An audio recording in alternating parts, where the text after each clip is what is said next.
So today we're going to dive into the world of crime mapping, and we're going to find out why that one simple question, where, is just so unbelievably important when it comes to understanding crime. All right, let's just start with a quick thought experiment. I want you to think about your own city, your own town. You know those streets you just avoid after dark? Or maybe those parks you'd only ever go to when the sun is shining?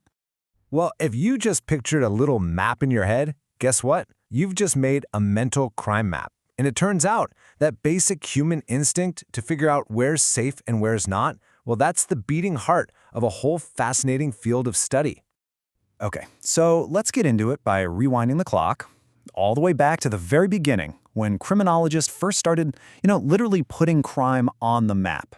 You see, the journey from just sticking pins in a map to this complex science we have today, it really happened in three big jumps. First, way back in the 19th century, you had these pioneers in France and Belgium plotting out crime data, hoping to spark some social change.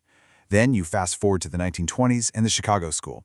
They started asking a new question, not just what was happening, but why. And finally, the 1980s brought this huge modern shift where the whole idea expanded to include things like fear, risk, and even how crime flows from one place to another.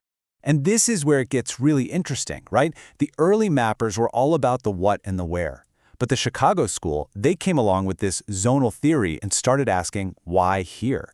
They saw the city as these rings, and that zone of transition, the area with factories and rundown housing, they identified that as a crime incubator. Not because of the people, but because of the poverty and social upheaval in that specific place. I mean, that was a massive leap forward.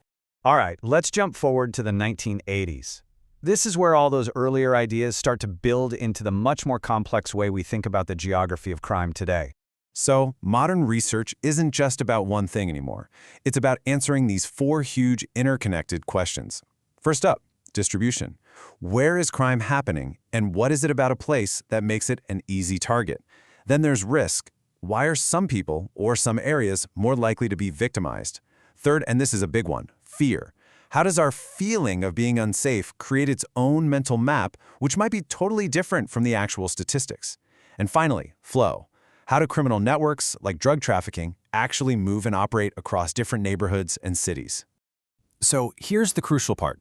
This isn't just some abstract theory that lives in a textbook. No, this has very real, tangible consequences for how our cities get built and how they're policed. And this is exactly where that theory hits the pavement. All this research led directly to real-world strategies. You've got situational crime prevention, which is all about one thing, making it harder to commit a crime in a specific spot. That includes stuff like target hardening, better locks, security cameras, alarms. It also spawned this whole field called CPED, crime prevention through environmental design. And it's even part of the reason you see so many gated communities today. I mean, this quote just says it all, doesn't it? The core idea, the big belief, is that with the proper design and utilization of the built environment, you can do more than just stop a crime from happening. You can actually reduce people's fear of crime, and in doing so, make life better for everyone in that city. It's a really hopeful way of looking at urban planners. And that brings us right up to today, into what is easily the most powerful and maybe the most controversial tool that criminologists have ever had. So let me introduce you to GIS, Geographic Information Systems. Honestly, the easiest way to think about it is like crime mapping on steroids. It's this incredibly sophisticated system that takes all kinds of data, crime stats, demographics, you name it, and layers it all onto a map to show you patterns you'd never see otherwise. And what it can do is just a total game changer. For instance, police can use GIS to pinpoint a string of burglaries, analyze the exact times they're happening, and even overlay that with data like where are the streetlights broken. It lets them put their resources where they're needed most, and even start to predict where the next crime might happen. It's almost like having a crystal ball for fighting crime. But, and this is a big but, all of this power comes with a serious debate.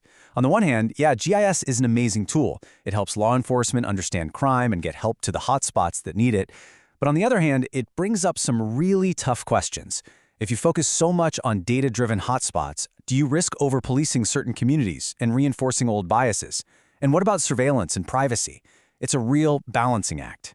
Which really leaves us with this final, critical question for the future. As our technology gets better and better, as we map crime with this incredible precision, how do we make absolutely sure that the tools we build are used not just to be tough on crime, but to build safer and truly more equitable communities for every single person. That's really the central challenge we're facing in the 21st century.